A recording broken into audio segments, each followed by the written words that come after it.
been talking to myself again, but it's the only... Good afternoon and welcome to NUFC Matters with me, Steve Wraith. We've decided to do an afternoon special because I wanted to catch up with two of my old mates and former players, Lee Clark and Steve Howie, who were a big part of helping a lot of fans through the lockdown earlier this year by doing a show each week. So I just thought I'd get them back on, have a little bit of a catch up with them. So good afternoon, lads. Good afternoon. All right, Good boys. to see you. Good to see you. I think the two questions I want to ask you, Steve, first of all, how's the walking going? Because obviously the last time we spoke online, you're getting ready for a big challenge. I believe the challenge has changed now due to COVID, but you've been doing a hell of a lot of walking and you're doing it for a good cause. So just let's have a quick chat about that. Yeah, I mean, obviously, in July we were supposed to be doing Kilimanjaro, but of course with the COVID and stuff like that, we've had to postpone it. We haven't cancelled it. We're going to be doing it in 2022 instead, when hopefully things will be better. But to take its place, we're doing coast to coast. I think we finish off in South Shields, actually. I think it's about 6 days, pretty much doing 20 odd mile a day. But again, it's just to raise awareness to, mental health and, of course, NHS. All kind of monies go to them. Of course, we do like golf days after dinners, auctions, stuff like that. So every penny goes to them. Of course, as I said, with what's happening with the pandemic, NHS is massive to that, and obviously wanting to help out as best we can. But of course, we've brought in a mental health thing because of the amount of people, whether it's men and women and even teenagers really suffering from this in particular, at this particular point as well over the last few months that we've had. And it's just to sort of make it, it's okay not to be okay, and it's okay to talk about it. And I think that's the big thing. I know you're doing something which, with obviously social media and stuff like that, but, we're looking at the fact of, over this Christmas period, there's a lot of people that's possibly going to be on their own. There's a lot of people that's going to be struggling. And as I said, it's just to be nice, just to pick up the phone. Even if you're not one of them that is kind of in that, you're struggling a little bit, pick up the phone to somebody that you think that might. And I'll tell you what, it makes the day. As I said, the walking for me helps massively because not only me, but a lot of people that have, sort of done this since we started the charity. And just even getting out for 10 minutes, just on your own, or whether it's with a dog or with one of your children or your wife or your partner or whatever it is, it makes a massive difference just to clear your head a little bit rather than kind of just being bombarded with all this nonsense that's going around. Yeah, no, good stuff. Well, if you want to follow Steve's journey or just give him some support, and as I say, 2022 now, sadly due to COVID, but we have to all make sure that we keep ourselves safe. Give him a follow on @SteveHowie624, and I'm sure Steve will welcome any support or any donations as well as we move forward. Lee, non-league football, and obviously you know when we were doing the shows on a week-to-week basis earlier this year, we were talking about Blue Star. What's the situation with the non-league now? Because obviously we had a situation where people were allowed to back into grounds, and then different tier systems, and now we have a situation where football was closed down again. So what's happening with Blue Star at the minute? Well, the current situation, Steve, is that it's ongoing. They're playing the games. I had a game at the weekend. I haven't been around at the club for a couple of weeks because I've had knee surgery a couple of weeks ago, so I haven't been housebound for a few weeks. So, but they had a game against Blythe Town on Saturday, and there was no restrictions on the number of fans that were allowed in. But obviously, it was only everything was outside, so. The pie and the peas or the hot dogs or the drinks was all taken outside, and obviously the conditions like we had at the weekend and what we've got now aren't conducive to that. So one, there's not a lot of fans turning up, and two, they cannot even have the hospitality that they normally get at the club with the Bobby Robson Lounge, the Sir Bobby Robson Lounge, which is a fantastic venue, but can't even use that at the moment. So it's been a tough time for the club, certainly for the owner, who's still having to pay bills, and when the football was shut down and there's no fans coming whatsoever, which with your links to Dunstan, it's huge for football clubs at that level. If they're not getting any kind of income, it's very difficult, and he's having to subsidise that all the while, especially as well. It's not just the first team, it's all the way down to the little kiddies and the under fives and the academies, you know, and there's girls teams. So there's numerous teams to be looked after, training and one-to-one programs, matches, strips, which all falls on the owner with the committee. You know, we're brilliant. But obviously at this moment in time, there's no income coming into the football club. Yeah, it's tragic really for a lot of these non-league clubs, but no light at the end of the tunnel either. So it'll be interesting to see how things progress. No light at the end of the tunnel for Newcastle United, searching for their elusive trophy. Of course, I mentioned it last night on our live coverage of the game, but 1969, of course, since we won the Fairs Cup, 1955 since we won the FA Cup. It's been a hell of a long wait for a lot of Newcastle fans, and the wait continues at least until we kick off the FA Cup against Arsenal in January. But Steve, Brentford last night, I'm not one for knee-jerk reactions anymore on social media. I've got to be honest. I don't just go up and put the first thing that comes into my head like I maybe did 10 years ago. I like to reflect on reflect on a result, see how, see exactly, what the manager has to come out and say. I shook my head in disbelief before the game. I've got to be honest with Steve Bruce bigging Brentford up, bigging the opposition up. He seems to do it quite a lot with every team we play, but Brentford I found rather strange. However, when I saw the team sheet last night, Steve, I've got to be honest, I thought it was a positive team. I thought he was certainly going for it. He wasn't trying to lose the game. My mindset was, I think the players let him down a bit. But what was your take on last night's cup exit? Well, I mean, performance again was let's be honest, it was awful. I think I was a bit like probably as every fan. You're looking at the team sheet and you're thinking decent, and Brentford actually made a few changes. So you're looking at Brentford really sort of going for this, or they're making sure that they're trying to progress a little bit better again in the league, because obviously there's a lot of games for them. But I did some work for the Carabao before the game, and I'd more or less sort of said, listen, this would not be a shock if Brentford won, purely and simply because of the way the team's playing. I've said before, Newcastle's consistent by being inconsistent, but at the moment, I think they're being consistent by completely being, not very good at all. And I think the performances have actually shown that they've picked up decent wins. You look at Everton, you look at Palace, but some of the performances. I mean, I was watching the Fulham game, and to be dictated to by Fulham, who kind of struggling, they're down there, is not really good enough. And of course, the manager is going to get the vast majority of the flack. But I mean, we were speaking just before we came on air. 100% the players have to take responsibility, because at the moment, whilst the manager is getting criticised, and I think some of it is justified. Obviously, we don't want anything personal, but at the same time, them players at this particular moment are hanging him out to dry. And I think what they should be doing. You would expect that the senior pros after that game yesterday, to get together wherever it was, whether it was in bus, on the plane, the hotel, or something. The senior pros should go around and sort of saying, "Listen, lads, tomorrow we're in. We don't need the coaching staff. We're in. We're going to sit down and we're going to thrash it out, because this is simply not good enough." And home truths need to be said. Fingers need to be pointed. If you're one of these that get upset by a couple of harsh words, well then, listen, put your pajamas on. I'll read you a bedtime story.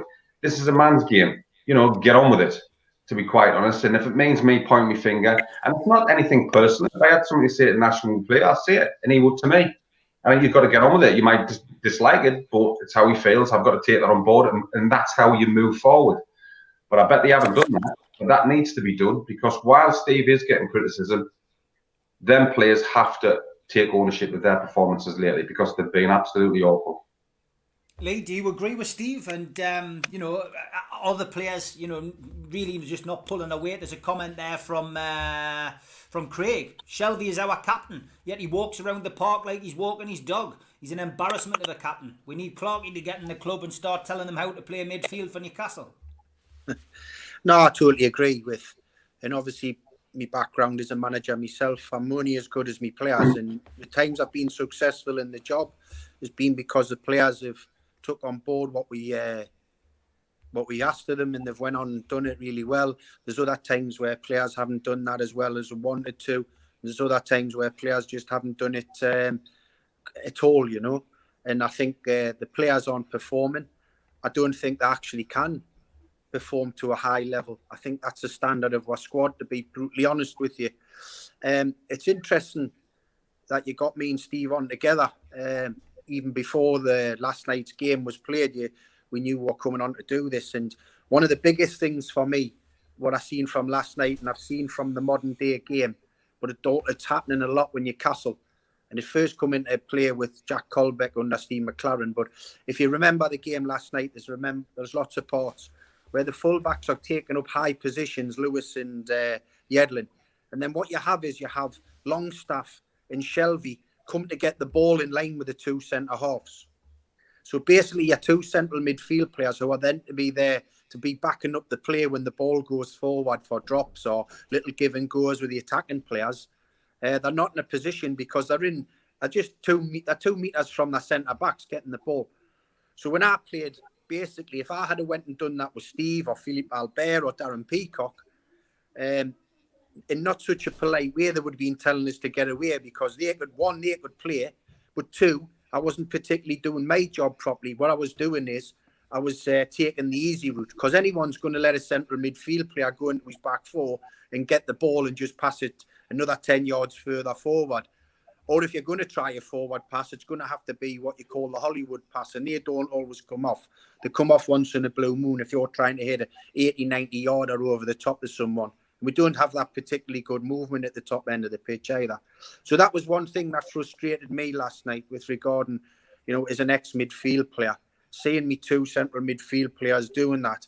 And so that shouldn't be allowed to happen by the defenders. But two, it shouldn't be allowed to happen by the staff and by the players themselves. Because what ultimately happens is when the ball does go along, which it seems to do a lot in anyway, it's not as if we're going back there to start going through the thirds of the pitch and playing some exciting football.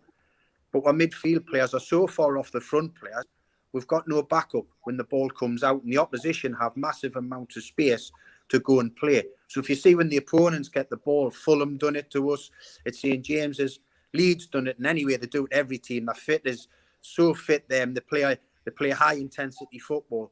But then obviously Brentford as well, who are a possession based team but play it at high intensity with speed. And we can't get near them because we're not in a position in ourselves to get near them. And as Steve quite rightly says, the older players and the leaders in the group need to start getting a grip of everyone and saying that this needs to change. We've got to stay in our slots. We've got to do our job. If you're picked, if Shelvey and Longstaff were being asked to be played at centre half, they'd be kicking up a fuss with Steve Bruce that they're not getting played in their proper position. Well, don't go back there all the time and keep getting the ball. Get in the middle of the pitch. Do what your job's meant to be. So if you want to receive the ball off your centre backs, high up the pitch, and then you can play it forward into the attackers, all well and good. If you want to try a threaded pass or a longer pass, you're not having to hit it over a longer area. And that was one of the many fundamental areas where we were really poor last night. And it's an area what's frustrated me, as I said, for a long time. But that's the modern day game, isn't it? It's all about possession based. And I keep hearing about stats and all this, and teams having over 1,000 passes, but 800 or 900 of them are in their own back four or going across the pitch. You are Steve. We were classed, we were brought up in the era that being classed as the entertainers, yeah? For our football. Yeah. But, I can't remember a lot of times Steve and Philippe Albert, who were terrific on the ball, by the way, really good, but splitting the width of the box, and I know that's the rules now, but splitting the width of the box and my goalkeeper rolling it out and we're playing about 10 passes and going back to Pav or Mike Hooper or Tommy Wright or whoever it was, Shea or Shaka, whoever the keepers were. We played with football in the opponent's half and we passed them to death in their half where it mattered when we're creating chances and scoring goals. And that's the name of the game. And I think too, we forgot about that. And certainly we have at Newcastle at this moment in time, as Steve said, the level of performance in the last few weeks hasn't been up to scratch. Is the manager, he has to take issue with that, Steve Bruce. He is ultimately, the one in charge, as I well know. the buck stops with you as the manager, but absolutely the players have to take responsibility as well. Steve, I was just sorry, go on, Steve. yeah, go on, Steve. No, you I go was for it. just saying, I mean, I know Nash is talking about the midfield players and stuff like that. Obviously, you look at all aspects of the game, and I think Newcastle used to be reasonably, quite a tight knit group when it came to defensive wise. And you look at them now, and sometimes they're absolutely all over the place. If you look at prime example, I mean, it's happened a few times, but a prime example was last night's goal. You've got 3 defenders there, but not one of them, they're all looking at the ball, so they're all facing kind of where the ball's coming from. Not one of them is half turned, so you can see an opponent. And basically, them 3 lads are marking space. Not one of them's had the sort of nous to actually think, look, there's the lad at the edge of the box. I'm marking nobody. I'll just go to him. If it gets pulled back, I'm there. But they don't. They're just marking space. So them 3 lads were marking nobody. The boy's thinking, well, I'm not going to go in there because there's 3 defenders. There's nobody picking me up here. I'll just stand out here. Ball gets put back, bang, goal. And that's happened so many times. We've got defenders back in those areas, but you're not picking up anybody. So what's the point? You might as well be sat next to me. So identify who's the one.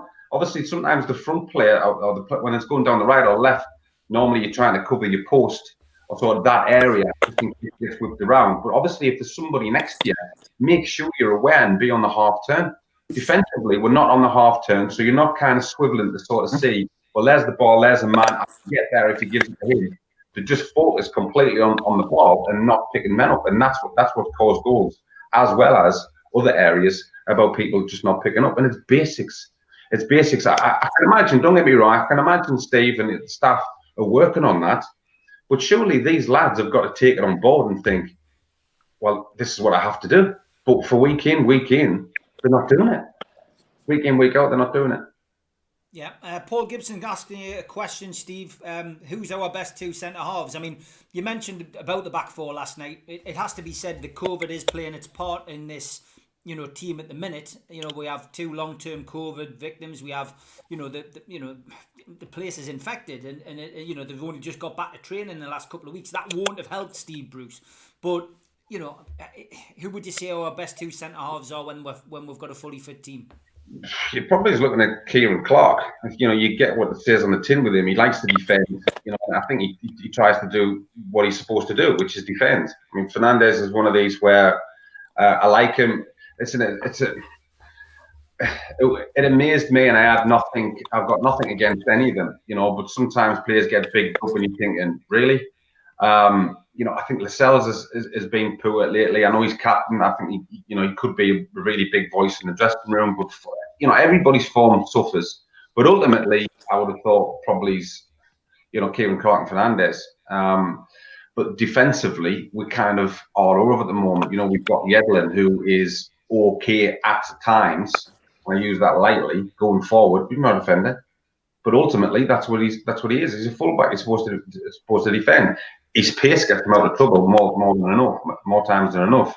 But defensively, not great. I think you look at the lad Jamal Lewis. I think he's got a good future. Don't get me wrong, but he's still naive. You look at the West Brom goal, that one on his back foot, and then the lad gets in, Furlong gets in. That'll come with experience, but at the same time, at this particular moment, you can't afford to make mistakes because you're getting punished. Yep. Okay. Do the lads think Steve Bruce has lost the dressing room? Lee?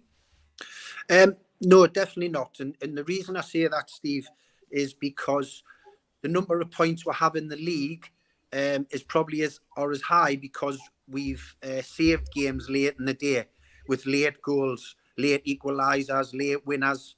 I think we've took 8, 9, 10 points this season by doing that. So if you'd lost the dressing room in terms of the players in that mentality, they wouldn't keep going like that. I think one thing that we kind of get caught up in, and when you lose games, it's the easy one, is that the players aren't trying or they aren't giving their all. I think the players actually are doing that. I think we are very limited in the quality that we have. There's no leadership in terms on the field, which Steve's already mentioned.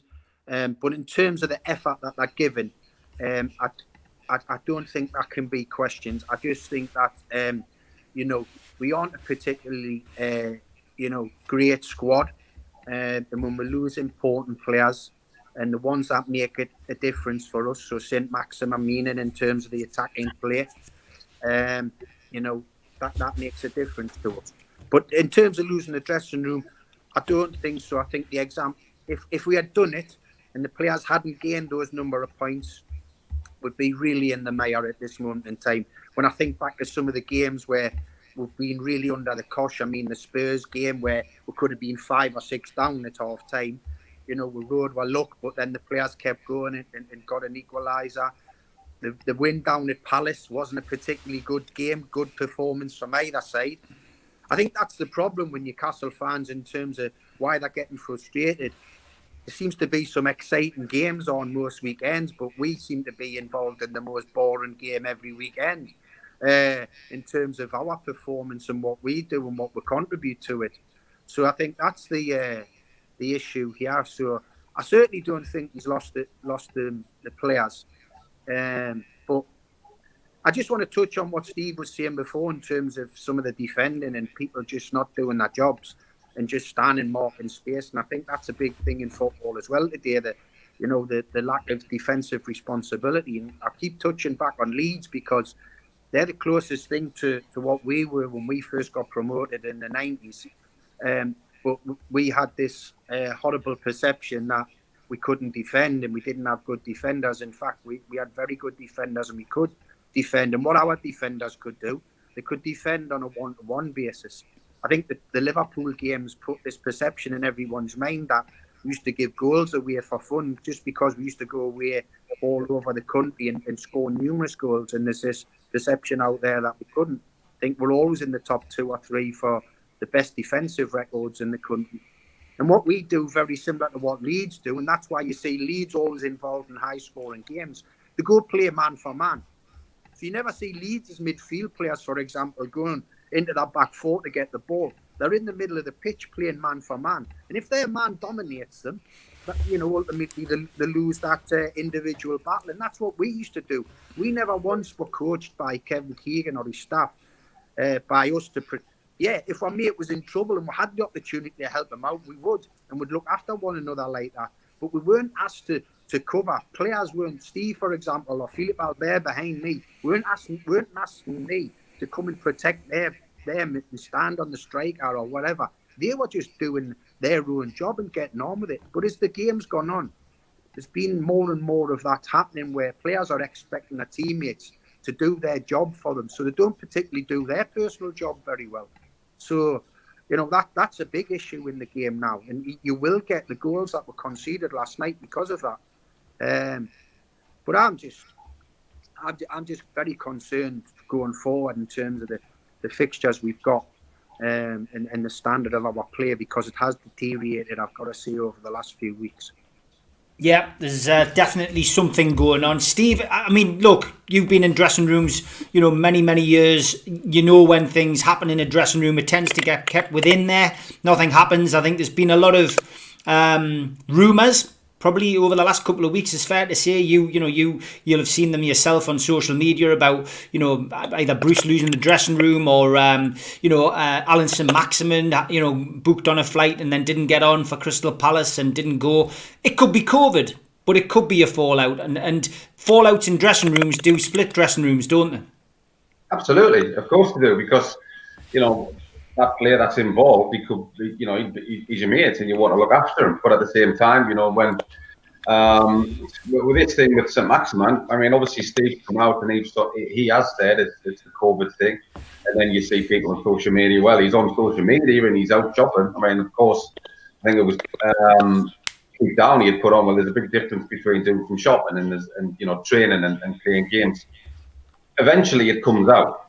Ultimately, I mean, you try and keep it under wraps as best you can, and you find that it was this, it was that, and genuinely, it might be the COVID thing, but ultimately, you know, it does come out. I mean, just say if something did happen with Steve, it would come out as like there was a definite bust up between him and Maximin and him and the cells or whatever. You know, sometimes when you're in this kind of position, what you have to do as a team is sort of get close ranks, Basically, it's kind of, listen, it's all going on there. I can understand the fans' frustration, but the lads get together and they're like, listen, it's us against everybody. I know the fans are for us. I know the fans want the best for us. But what we have to do is we have to make sure that we do our jobs and we do them to the best of our ability. And at the moment, what's happening is there could be little fractions here and there in the dressing room. I don't think it necessarily shows on the pitch as such, but unfortunately on the pitch, the body language doesn't look very good.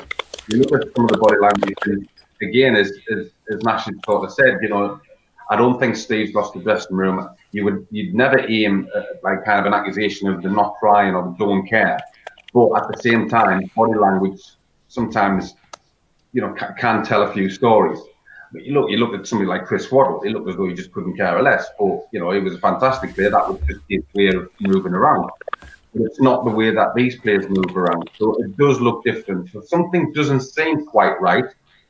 But as I said, they just need to get together. They need to sort it out because, as I said there, as a manager, you can only do so much. You can't hold the hand and take them over that white line and sort of, you go there and then you come here and I want you to do this. You've worked so hard through the week. Now it's up to you to, to do your job. Unfortunately, that hasn't happened in the last couple of games, and I just can't understand how we're in a position to enforce ourselves and stamp our authority on certain games. Manchester United was a prime example. They were really struggling, scored early, and then scored the goal and sat back, and then let them play and dictate. And as I said, you look at Fulham, they would do it okay. They'd had a couple of draws leading up to that game, but we should have been absolutely pinning them down. As it was, watching the game, it was like a pre-season game. Fulham just passing about and moving and just doing what they wanted. And then, as we sort of said, we'll go forward, but there's not enough going to help Callum. He's not on his own. Callum Wilson has done brilliant to score as many goals as he has so far this season. But in all fairness, you need Jolinton around him. You need Almiron around him. You need Shelby up there. You need Longstaff to get up there. You need a presence. And at that moment, they just seem so far apart. Once or twice when they've been together in that three, it's actually worked off at maximum. But there's too many times when they just, the stuff that, Callum Wilson's teammate, whereas Jolinton, is miles away from him. He's never going to help him. He's never going to get him support or Almiron. They have to be closer together, but they have to be working harder as well. As Nash had sort of said about Leeds, the amount they cover, the effort that they put in, the groundwork that they do is ridiculous. Up and down, up and down, up and down. And sometimes, as you said, you see Callum Wilson, and he's just lonesome figure up there. So everything about the team needs to be addressed. But you kind of scratch your head because I know Steve, National Steve, he'll be working so hard to get that right, but why is it not happening on the pitch? Yeah, lots of questions coming in. We'll not get through all of them. John asks a really good one, Lee, which I'll put to you. Why do you think we are intent on playing so defensively when on paper we actually have some very good attacking players in the squad? Surely it would be better playing to our strengths and using these players, to attack. I mean, it is a good point because, it's almost as if, it almost feels as if Steve sometimes runs out of ideas. And last season, his first season, which was always going to be a transitional period, leaving Rafa's style of play, he had to fall back on Rafa's tactics and style to actually get the points in the bag. And it worked. It kept us up. Nobody's going to complain about that. It seems really that this summer was a big summer for him. He got backed by Lee Charnley and Mike Ashley. He got a chance to bring in players that he wanted to bring in, mould them with the players that he enjoyed working with in the squad. We still don't really seem to have a plan A or a plan B, unfortunately. And I think that's the thing that really gets to Newcastle fans at the moment, and it is that we are playing defensively. A lot of people were critical of Rafa. Yet there's this misconception that everybody was a big fan of Rafa. I know a lot of fans who didn't like him, but at the same time, having Steve Bruce here, he's not really taking it. He's not really putting his own stamp on it. Just interested to know what you think about that.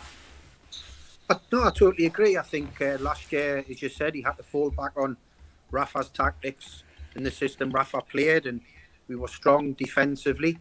I think towards the end of Rafa's time, he seemed to be getting a bit of a good balance between being solid as a defensive group, but also, making chances at the other end. I think his last 10 games he picked up, an impressive number of points and wins. I think what happened with Steve is he brought these players in, these attacking players, but we've still been on the defensive side. But we haven't actually been on the defensive side and been successful at it. That's been the problem. So we've played deep. We defended in numbers. We've tried to play with a lower block, as they call it now, which is basically defending deep. And we've still been getting done on the counter-attack. We're not making... It's not as if we're doing a Leeds. So I watched Leeds get beat 6-2 at Old Trafford. That game could have been 8-5, 8-6 at the weekend, because Leeds are a massive threat going forward and they're creating numerous chances and they're having ridiculous amounts of attempts at goal. But they're conceding some, high numbers, especially to the big boys. That's not us. We're not creating ridiculous amounts of chances, but we are. Our goalie is the player of the season so far, Darlow. He's by far and away the standout player. He's having to make numerous top saves, not basic what you expect your goalkeeper to be doing. He's having to make 5 or 6 top quality saves each game, possibly more. Now that cannot be right. When you're trying to change, and I get that. You want to try and play a bit more front foot football, but we're actually not. But we're actually not any better, or we're actually worse than we are defensively. And we're giving more opportunities away. And it's only because of his good form. I mentioned the example of the Spurs game earlier in the season. That wasn't an exaggeration to say if we had been 5 or 6 down at half time.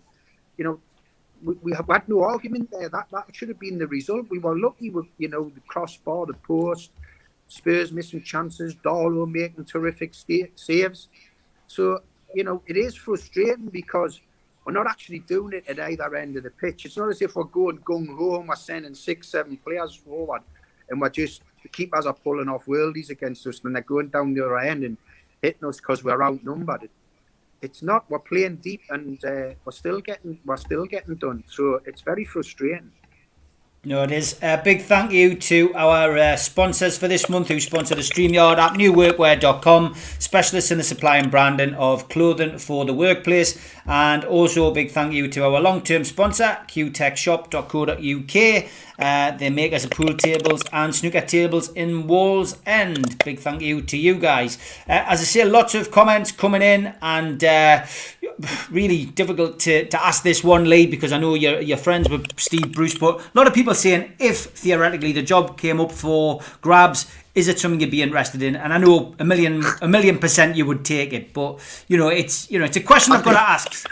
I think I've got to stop taking on these mental jobs like Blackpool or Blythe and all that, which are just no chance anything's going to happen. I've just said at the start of the show, I think the problem we've got is the players just aren't at the level and the standards that the fans expect and where we want to be. We've got a sprinkling of them, but I don't think we've got a team good enough. And I've got to say, I don't think since the lockdown, the Premier League's been particularly great. I don't think it's been of a high standard in terms of a couple of standout teams. I think, everyone's been getting crazy results. Listen, I'm a Geordie, I'm a black and white. I've played for the club, I've coached at the club. Would I turn down the opportunity to become the manager? Of course I wouldn't. But it would be absolutely madness in terms of doing it. Do you think you're ever going to get the chance to do it? You probably don't when you're a manager. When you get that offer, that one opportunity to take it, you probably snap the hands off. But it's like I was going to mention, because there's been names bandied about. There's been Eddie Howe bandied about if Steve was to go, Steve Bruce. Eddie Howe's one of the best up-and-coming managers in the business. I've done my coaching badges with him. I've managed against him. We've had good chats. He's a terrific manager. I don't think he'd want to touch Newcastle United at this moment in time, because I think any manager who comes in is going to find it difficult. We had a world-class manager before Steve Bruce who won the highest trophies in the business as a manager. He found it difficult to get the team beyond mid-table. If you've got to have, it's the old cliche as a manager. You become a good manager because you've got good players. You become an average manager because you've got average players, and you become a poor manager because you keep taking on jobs that have got poor players. And that's the way the game is. It's the one job where you're not in control of your own destiny. You can help, You can try and give the tactics, but if the players on one good enough to take her on board, or two haven't got the ability to do it, then you don't get the results and you're out of work. But so listen, I think Steve Bruce is a very popular man in football. He's very popular with all us ex-players. All us ex-Newcastle players would love Steve to be a massive success because he's a great bloke. But because he's a great bloke, he's a mate, I'm a Newcastle fan at the end of the day. I want to see the best. He isn't delivering. The team isn't delivering. The performance levels, like I said, have been really, really poor. Something needs to change. But I don't think it's going to change until there's a change at the top. I honestly don't, because, we've made some decent signings in the summer, which I thought were going to improve us. Are we going to get relegated? I don't think so. I think we're going to be all right. But the standard of the quality of the play is really, really poor. I tell you what, Lee, you couldn't have said it any better, and I think a lot of the fans will agree with you, and that's what we need. And that brings us on to this one from Jonathan, Steve. Does it frustrate you, lads, when you see the media and pundits coming out saying Bruce is doing a great job? Why can't they call a spade and say the performances are poor? Is it intentional? Steve, you do a lot of media work as well as your job for the Premier League. It must frustrate you, and I mean, you're always on BBC Radio Newcastle, Total Sport, so you do this for a living. It is frustrating, isn't it? And I know they were covering it on the show last night, so you'll probably get a bit with Pridey tonight, but they were talking about Robbie Savage, for example, or Chris Sutton, ex-professionals, or maybe have Adrian Durham on Talk Sport, all good at their job, but what their job has to be is to try and get listeners, to try and get people to interact. So is that the reason that they do it? Because they know that if they throw a wind-up line out, that Newcastle fans will jump on it and help their viewing figures or their listening figures or interact on their social media? Is that the why they do it, do you think? Well, possibly. I think with some of them, absolutely. Listen, I think with Steve, I think, Nash is absolutely 100% right. You can be a very, very good manager, and have a great CV. But, if the tools that you've been given are not brilliant, there's only so much you can actually do with them tools. You can try and, use a tool in a different way, but sometimes you're not going to get the result. And it is unfortunate. And I think sometimes you feel a little bit sorry for Steve Bruce, because the simple fact is, basically, it was always going to be difficult after Rafa. We know how much the fans love Rafa Benitez. And of course, Steve coming in, Steve had a difficult because obviously lost Perez, lost Don. There's two main strikers gone. Of course, we brought in Wilson, but it is a difficult one. As I said, players. I'm not a player that's going to kind of badmouth somebody. I don't like it. I don't think it's right, to be quite honest. Obviously, the fans are more than entitled to their opinion. But I certainly wouldn't be sort of saying, calling for somebody, for them to lose their job. And it's not just in football, it's just anything. But as I said, as a fan, that's up to you. I won't do it. But absolutely, Steve's under pressure. But as Nash was saying, at this particular moment, even though it's such an amazing club, and we know that, absolutely, we know how good it is, how good amazing it can be. A lot of managers, big managers, would go, I ain't going anywhere near that. No chance. Not a chance, because it is a difficult job, and you've only got so much room to manipulate and move players and get them and try and get the most out of them. Initially, as a new manager comes in, there's normally a kind of an influx of performance and wins, or all this kind of thing, and then it dies down again. Look, I think Steve's trying his absolute utmost, but ultimately they just seem to be going further and further and further down. And it is a sad state at this moment where performances are not poor. You can kind of take poor. They're awful, absolutely awful. But what needs to happen is something needs to happen upstairs. Because even a manager coming in, even if you've got a top manager coming in, he could easily sort of say, I want X, Y, and Z, and the hierarchy, Mr. Ashley will sort of say, okay, and then he doesn't give him it. And what's he going to do? He goes, and then you could have a horrendous situation that you kind of got to, Watford. But it is difficult to Steve, and I can imagine, kind of losing sleep over this, because you think, what can I do? What more can I try and do? And I know the fans that go, there's no plan B and all this kind of thing, and it's very easy to attack somebody and have a go at somebody. But the ultimate fact is something has to change, ultimately. You know, Steve understands this as a manager. Nash understands that as a manager. If results and performances are not working, something has to give. So it is a case of when will that happen? You look at Newcastle's next 3 games: Man City, Liverpool, Leicester. Can you see the team getting anything from there, given the performances that they've put in over the last couple of weeks? No chance. So, listen, as I said, it's an awful thing to think about. And a lot of fans would be happy if Steve went, but who comes in? What exactly do they do? I've spoken to Super Mac each week as we've watched the performances gradually get worse, Lee, and what he said is, yeah, of course somebody would come in if Steve Bruce decided to walk away, or if he was given the push by Mike Ashley, you know, now or after Christmas. There's always somebody who would see this as an opportunity to maybe, you know, get this job on their CV at least. And who knows if they do well, you know, and then a takeover went through, they could get kept on. So it's not a poisoned chalice. There is always going to be somebody there who would take it. And I know we had a bit of a sideshow when Rafa left. You know, we were led to believe there was 10 or 11 people all rejected the job for various reasons, and then Steve Bruce took it. So, you know, there is always going to be somebody, Lee, isn't there? Can I just kind of interject there just quickly before Nash answers? Yep. You know, Yeah. just if worst case scenario for Steve Bruce, if he did get the sack, in all fairness, I couldn't think of anybody better than somebody like Nash to take over, because then all of a sudden it just gives that feel-good factor to the fans. Yep. As they would say, it's one of our own. They've seen him play in the black and white strip, been there, seen it, done it. I mean, it could work out fantastically well. I mean, you know, it might not. But I tell you what, at least you've got somebody coming in that could who 100% gets the club. Yeah, I mean, you could do any worse than that. No, I would agree. I would agree as well, personally. And Lee's been there, and the other thing is as well, he's had to work under Mike Ashley. I know we're talking about you and you're there, Lee, but it's one of those situations. You know, it's not a nice position to be in as a manager, to have this over your head. I suppose a lot depends, Lee, on what happens in the next few games. And I mean, Steve's already pointed out, you know, the next 3 games are very difficult. That's to you, Lee. Sorry, mate. I mean, you couldn't have you couldn't have picked any tougher games, to be honest with you, when you're on the run of form that we're on.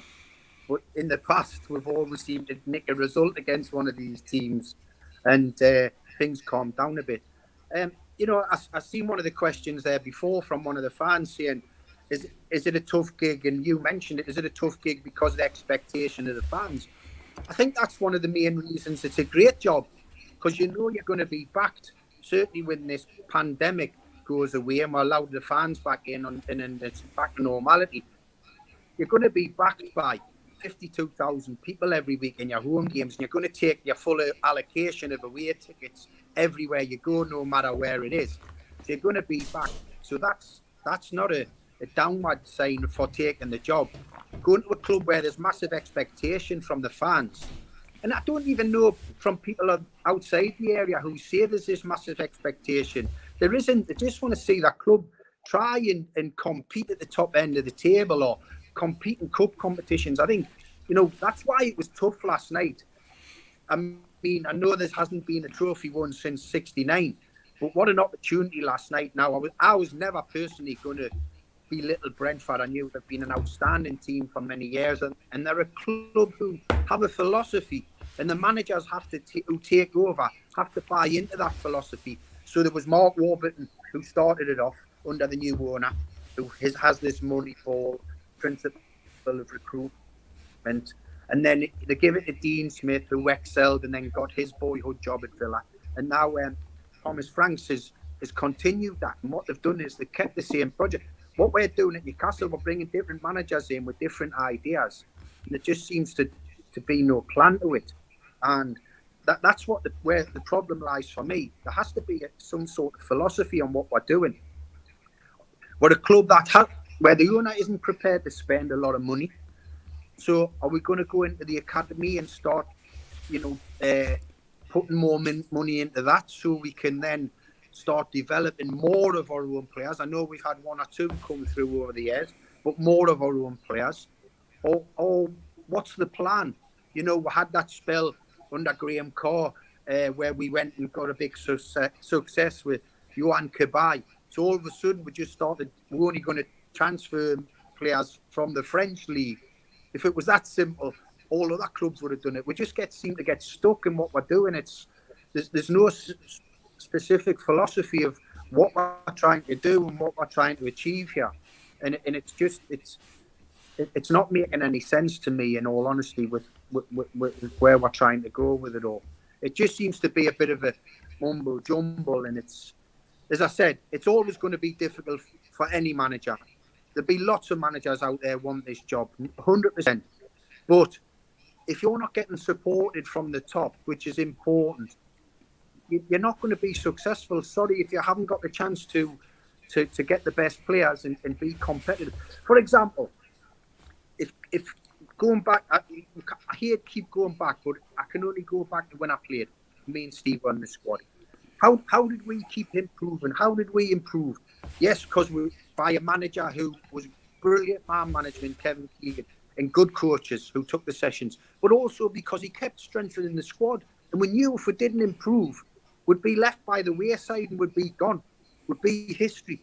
So, for example, if this was our era, this coming January, one player who would be targeted by Newcastle United and Kevin Keegan, Jack Grealish, would be on Newcastle United's radar. The most outstanding player in the country. Would he be on the radar now? Why? One, he'd improve the team massively. Two, he'd improve the other players who are playing in his position because they knew they'd have to step up to the plate. And that's what happened. So, but if you're a player who's not getting challenged for his position, you go into that relaxation mode. And I think that's the issue as well at the club at the moment. There isn't enough challenges to that places in the team. The team picks itself. And if you don't get challenged, there's not much to, you don't have to do a lot to try and stay in the team. And that's the tough thing. Steve, let's talk about fans not being in grounds. You obviously work as a Premier League assessor. You go to the games. You've been lucky enough to go to some of these games under strange circumstances. You know, Lee's mentioned about the results, I suppose, in the Premier League being a bit strange. You know, the Premier League, it doesn't seem to be as strong. Do you think a lot of that has come down to lack of support because places like, you know, Man City, Anfield, etc. have seen some queer results with some of the bigger teams? Arsenal, prime example, not having the support. Has that affected some of the bigger teams? I think it's affected pretty much. I think that every team. I think that the fact that wins at home has gone right down. Wins away has gone right up. Fans are that extra man. You know, they're the ones that if you concede a goal, they'll give you that volley that you just need to stick it up a notch. Of course, if you're attacking, they give you the boost. If you score, they are hugely, hugely important. I mean, for me, it's not football unless the fans there. And so, of course, they can basically dictate the game and how well you're playing. But when you're not getting got a little bit of stick, you tend to just sort of what some players have done and some players will do is just, well, I'm not getting any grief. And I think some players can actually, well, basically they're getting away with it a little bit because they know for a fact, enough they might get a team here that have a little pop. I'm not a manager or whatever, but if you've got 50, 60,000 people giving you a volley, then I'm sure that you tend to change your mindset and how you go about getting the ball back to do better next time. Obviously, that hasn't gone. I think at this moment, probably the only person in the whole of the country is that's happy about them not being fans there is probably Steve and the players. Because ultimately, if they were coming off at half time or full time after dishing out their performances, 100% and rightly so, the fans and players would be made known. I love this one. We get a bit of humour in this chat occasionally. Steve Bruce and David Moyes sometimes come on and have a bit of banter. So, Lee, question for you from Jonathan Ward. He says, when you first heard Sunderland wanted to sign you back in '97, what was your first reaction? Were you hoping another club would come in? Was it hard to sign for them as a mag? Well, I actually spoke to 5 or 6 other clubs before I spoke to Sunderland, so I had the opportunity to go other places. But there was, lots of considerations, and one was the manager, Peter Reid, was a big pulling factor for us to go to that club. When you talk about a passionate manager, he was fantastic. Just had me first child, who Jack, who's now the oldest. He was just a baby. We didn't really want to move out of the area, so no, it was. There wasn't a gun put to my head. It was my decision, and there was 5 or 6 other possibilities for us. But I look back on that in 2 years in terms of the playing time I had with him. Brilliant, and the chance to work with Reid, he was fantastic. A great football man, and many stories off working with him. So yeah, a good time. But listen, you kind of change what you are. You're black and white. You've been born and bred. You support the club, and you're lucky enough to play for them. So that was always going to be difficult, and it proved towards the end.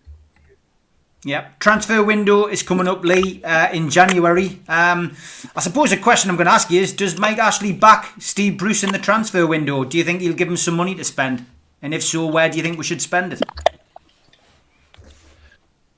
I think he does, but I think it's never happened in the past, so I'm going to be concerned about it, to be honest with you. I don't think we're going to see a lot of money spent in January from Mike and from the club. I think in the past it's usually been a few loan signings. So, but I do think the club in the squad needs improved dramatically. But also the players need some help, and that's the key. That's what I've just talked about earlier. The players want to see good players want to see other good players and even better players than them come in, because it makes you become a better player. Because you have to improve. But if you're playing with good players, it makes your job easier because they understand the game. And that's the way I've always looked upon it. I've never seen it as an issue when better players like myself have come in or challenges to my position. I've seen it as one, the challenge for me, but 2, surely going to make it easier for me if I'm playing with better players. Well, it did. It made it a hell of a lot easier. It made the game a lot more simple. Malky Taylor, I'm not sure on that question. If we'd beat Brentford, we would have probably earned a place in the Europa League. I'm not 100% sure on that, mate. I mean, it would have only been into the semi-finals. I suppose it depends. Usually it's if you get to the final and you're the losing finalist, and then there's been so many. One team's won a load of trophies. I'm not sure how it would work, mate. So I can't answer that question. I'm not sure whether the lads can or not. But I've not heard that. Well, it would be a unique situation, wouldn't it? Yeah, it's all kinds of different connotations. Wouldn't be the first time Newcastle had qualified for Europe in a strange situation. I think we did it once by winning the Fair Play League, and that might have been under Kevin. I'm not 100% sure, but I think we finished 6th or 7th, and we got into Europe or some through some kind of Fair Play League. It was something like that, but I'll have to check the record books on that. Steve, transfer window January. A lot of fans in the chat saying that we should be targeting a creative midfield player. I mean, we have a lot of midfield players. I think you probably need to get rid of a couple to bring one in. But is that right? Is that the area we should be looking at, a creative midfield player? I think you could look at anywhere in the team and strengthen. I think the biggest problem that the manager would have is the fact that there's players that at the club that maybe is not or could be moved on, but they cannot be moved on because they've got a decent contract. They've got a few years left to be able to spend decent money, and a lot of them will be like, "Well, I'm not going anywhere. Pay me up, I'll go." Obviously, the club won't do that, so it is difficult to offload. But as Nash has sort of said, any player, if you just say, for instance, they've gone out and got somebody who was not a huge hitter, but somebody of a bit of consequence, you'd think, wow, you know what? That is absolutely unbelievable. But that person would be worth a weight in, I know gold and that much. Some people being pedantic, but the effect that they would have, a big character, somebody to go in there, the effect that they would have in the dressing room, in the training pitch, and everywhere around the club would be absolutely immense. And who that would be, I'm not too sure. A lot of clubs obviously they look at different clubs' positions and situations. Money therefore kind of goes up and up when it wouldn't ordinarily be that price. Then we have a stumbling block anyway with Mike Ashley and spending the money. So, for a lot of time we have gone for loans, I can't remember. I mean, somebody can easily put me right, but I can't remember the last time in the January market we just went bang and just had a big hit to come at the club. Probably the last time I can remember was when we did it in Newcastle when I was there and when Nash was there. But listen, I think if you would like to think the manager was possibly has been trying to make inroads to get somebody, but if it's a player of big influence, then why are they not playing for their team that they currently are at the moment? And there's been a fallout. I can't think of anybody who that falls into that category. But somebody you can get into the club that could really give the dressing room a boost will be absolutely huge. Yeah, okay. Last question for you, lads, because I have got a little surprise for you at the end of this, which I'm sure you'll enjoy. Paul Gibson says, love to know who the best player is that you played with, Steve. So I'll come to you first then, Lee. Well, I mean, we've kind of touched on it a little bit. I mean, I was blessed with the players that I played with, and obviously at that particular time as well. Your Janolas and Coley, Shearer, Rob Lee, Nash, Watlow, Rob Elliott, all of the lads. But I always sort of said it was, you can look at people that you play with for international level and stuff like that, but mine was Peter Beardsley. Peter Beardsley. Lee, what about you? Yeah, exactly the same. Unfortunately, I'm not going to say anyone different. I totally agree. We were lucky in that era. Everywhere you turned, you had world-class players around you. You had brilliant players that made your job easy. Alan obviously goes without saying, the best of the best in terms of the goals, right up there. But I think Peter's the one was the difference maker in terms of I grew up watching him, so I seen him first time round, and lucky enough to be close up and play alongside him was fantastic. And for me, got to be right up there with one of the best ever, if not the best to wear black and white shirt. And I know there's been some brilliant players doing that, but he was sensational, definitely. A lot of people point out it was the Intertoto Cup, so that was how we got into Europe through the back door. So that was how it was. Thanks for that, those of you who sent that in. Right, tonight I am back at 6 o'clock with the gang. We're going to be doing the retro show, looking back at the Leeds United games over the years, Newcastle versus Leeds United, with George Mitchell. So that means we'll be going way back into the 50s, maybe. You never know where we're going to go. It's a bit of a time machine. We'll look back at some great games and some great results. Anyone stick out, Steve, games against Leeds for Newcastle? Can't think of it. I'm useless, honestly. I can't remember what I did yesterday, let alone what I did 25 years ago. Lee, what about you? Is there any game against Leeds for Newcastle that stands out for you? I think it was 96-97 season when it was over the Christmas period. It was just after we beat Spurs 7-1. And then we had them a couple of days later, the good Leeds team that David O'Leary had, and we swept the floor with them 3-0 as well. I think we had Spurs and Leeds over the festive period, so we're in a good run of form, and that was the one that stands out. I can remember one Leeds game. We were on the bus, and this was obviously after Kevin had kind of sort of said, "Listen, don't give any interviews, because they'll turn it around." So you've got to be dead careful, and you can't go out. There's no more going down to the quayside and all this. I can tell you what, lads, it's a closed shop. And then we get on the bus and see them give his interview. But I'd love it. I'd love it if we beat them. We'd be like, practice what you preach. Okay, I'm glad we got you on, lads. There was a reason I asked you on as well, because we have done a little Christmas video, which I think you'll both enjoy. Don't worry, nothing embarrassing for you guys. But it's just a thank you to you guys for helping me out set this up during the lockdown, because it's been well received by Newcastle fans. And just want to say happy Christmas to everybody who watches NUFC Matters. And of course, happy Christmas to Lee Clark and to Steve Howie. And I'm sure we'll be able to get you back on in the new year after the festive celebration. But have a good Christmas, lads, and enjoy the video. On the first day of Christmas, my true love gave to me a Pavel in a jersey. On the second day of Christmas, my true love sent to me 2 Warren Bartons and a Pavel in a jersey.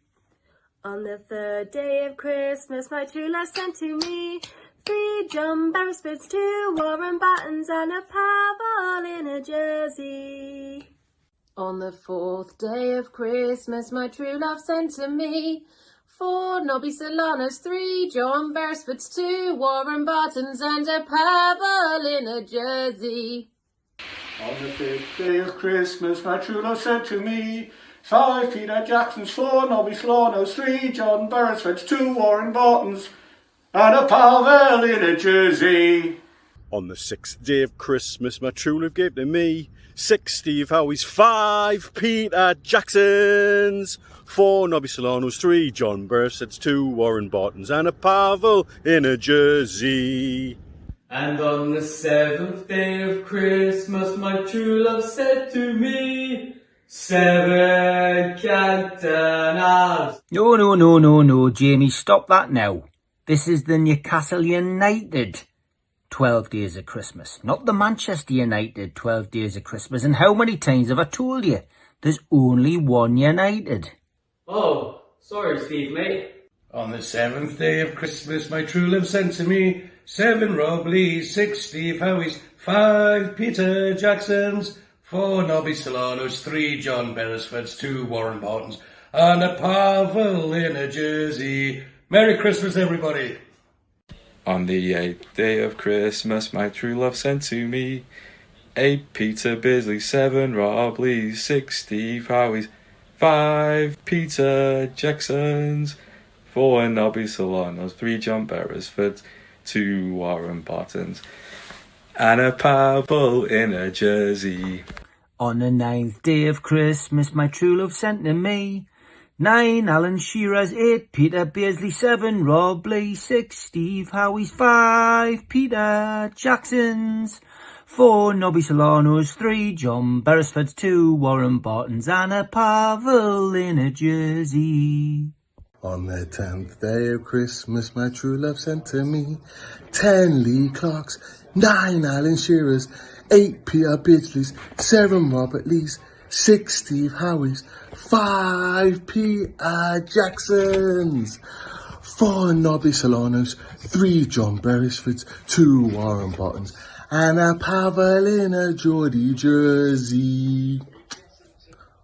On the 11th day of Christmas, my true love sent to me 11 Gary Speeds, 10 Lee Clarks, 9 Alan Shearers, 8 Peter Bearsleys, 7 Rob Lees, 6 Steve Howeys, 5 Peter Jacksons, 4 Nobby Solanos, 3 John Beresfords, 2 Warren Bartons, and a Pavel in a jersey. On the 12th day of Christmas, my true love said to me 12 Kevin Keegans, 11 Gary Speeds, 10 Lee Clarks, 9 Alan Shearers, 8 Peter Beasleys, 7 Rob Lees, 6 Steve Howeys, 5 Peter Jacksons, 4 Nobby Solanos, 3 John Beresfords, 2 Warren Bartons, and a Pavel in a jersey. Hello everybody, happy Christmas to Newcastle fans from the Cernicek family.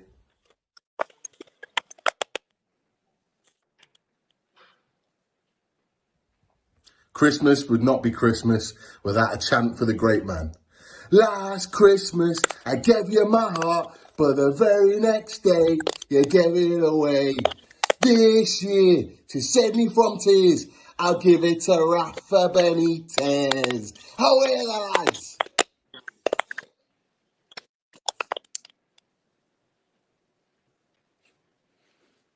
There you go, lads. I hope you enjoyed it. You've made it. You've made it into the team, and I didn't upset you, Steve. You were in the back four there. Yeah, amazing. It's the first time we've done it in what, 15, 20 years? Well, bit of fun on our behalf, but happy Christmas to everybody. Have a great one, lads. Look forward to getting you on again next year. Take care. Have a good Christmas, everybody. All the best. Cheers. Take care, lads. See you, lads. Bye-bye. Bye.